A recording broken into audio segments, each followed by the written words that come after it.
there was a, you could say, fine evolution, where everything was in a state of transparency. Later it condensed. And we are already on the arch back to the source, and so all forms are again not anymore so dense. They become finer.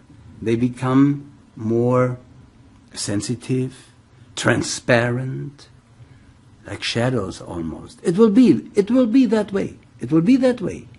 So we can say that there is a link in us with that unspeakable, unthinkable. But thinking leads to it. And then, like a raft, or like a boat, like a ship, you, so to speak, leave it when you have reached the other shore, but you don't take it on your shoulders with you. No, you don't need it anymore. This is the teaching. That will lead you, this path to God will lead you to true immortality, which in fact you are. So if you are it, why are you here? Because you didn't know. Ignorance. Jesus said, the truth shall set you free, and right he was. And this is the truth. Now, many people say, and preachers and so forth, oh, I have the only truth. There is only one truth. That is true. But what those people don't know is there is only one truth. But it has many facets. And you see, these many facets are the religions of today, into which this truth split. And so the time has come, dear friends, to unite all religions, all sciences, all philosophies under that one truth, now reawakened in the book of light. Now this link to the unspeakable, to the unthinkable, yet it exists. How is it? Find it out for yourself. Detach yourself in meditation from everything that you are aware of. Of what are you aware? Of the body.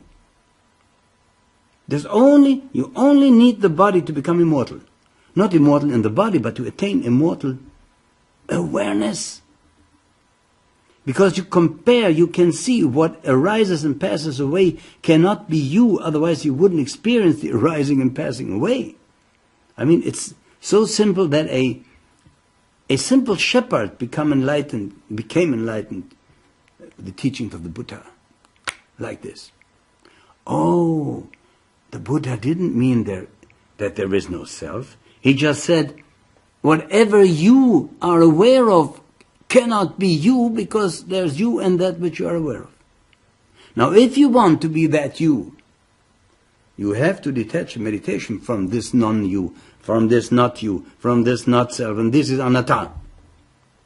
And confused Buddhists, led by the Dalai Lama and other confused people, they thought the Buddha taught there is no self, there is no being. Well, if there is no being, there is no liberation. From what? If there is no being, there's only one life. You may live it as you want. You see the crime done to the teaching of the Buddha by people like the Dalai Lama, who taught that teaching that the Buddha said there is no self. This is rape. This is rape of the teaching of the Buddha. But you see, I don't want to become too emotional, because when you speak about truth, it's better to be neutral, it's better to be calm. So let's calm down, let's relax and see what's happening. What are you?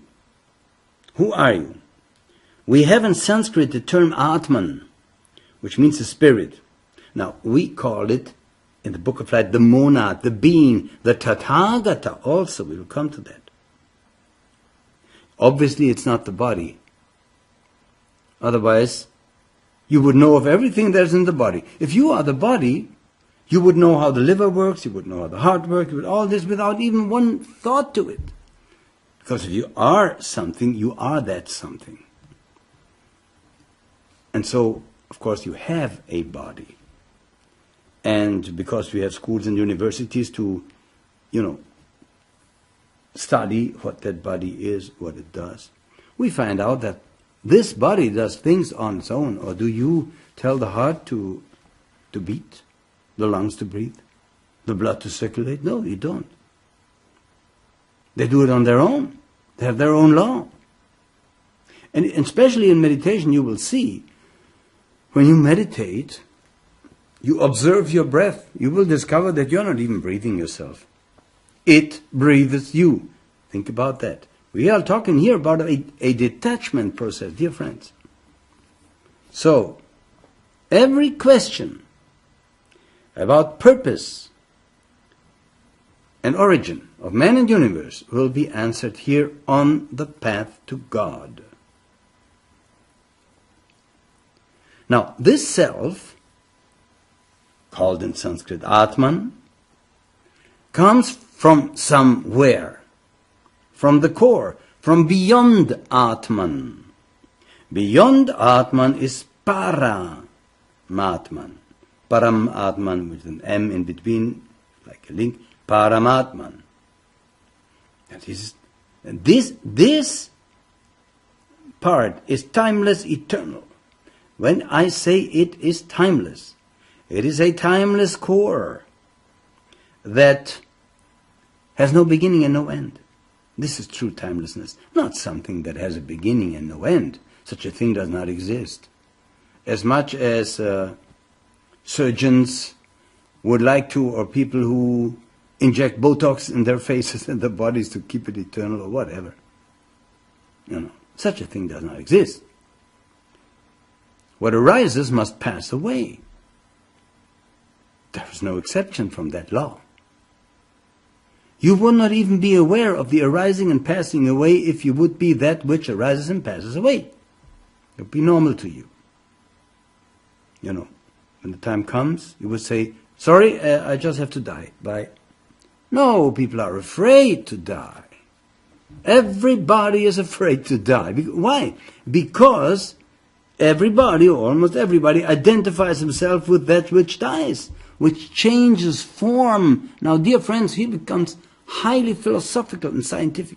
Mula Prakriti is root matter, per se non-atomic. When the beings awake again, they touch, you could say, they fructify or they impregnate root matter. And structures appear. Root matter is formed in atoms and so forth. So you see, this is where we all come from, and where we are going to is the core of everything.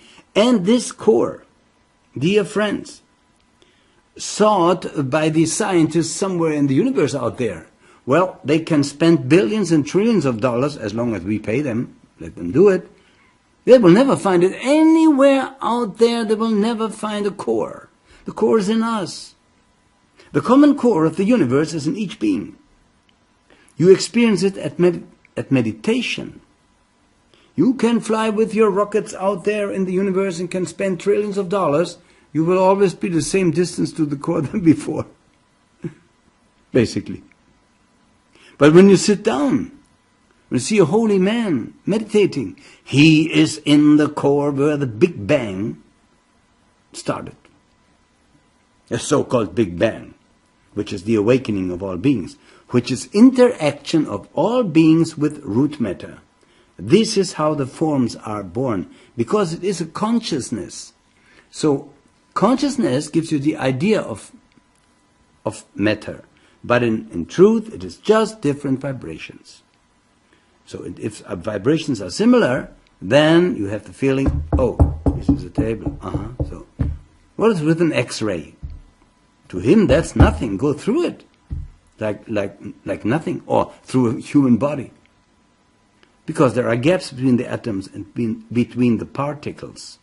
So for an X-ray, he just sees you as made of gaps.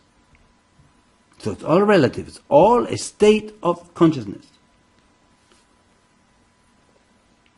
Now this is you could say, the first column of the Book of Light, that there is a core, and that there is all beings, and that there is root matter.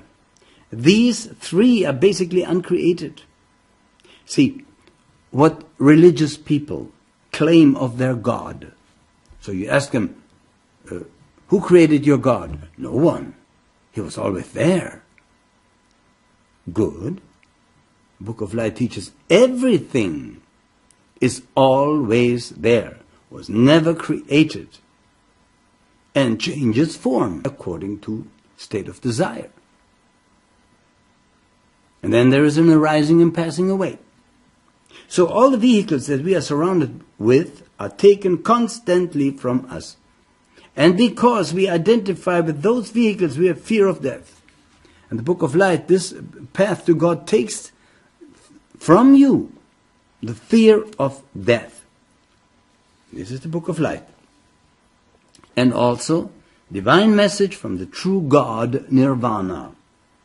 In German and English in one little book. Now, by true God I say no creator. And we will find out what a creator is. And we will see that there can be peace between evolutionists and creationists.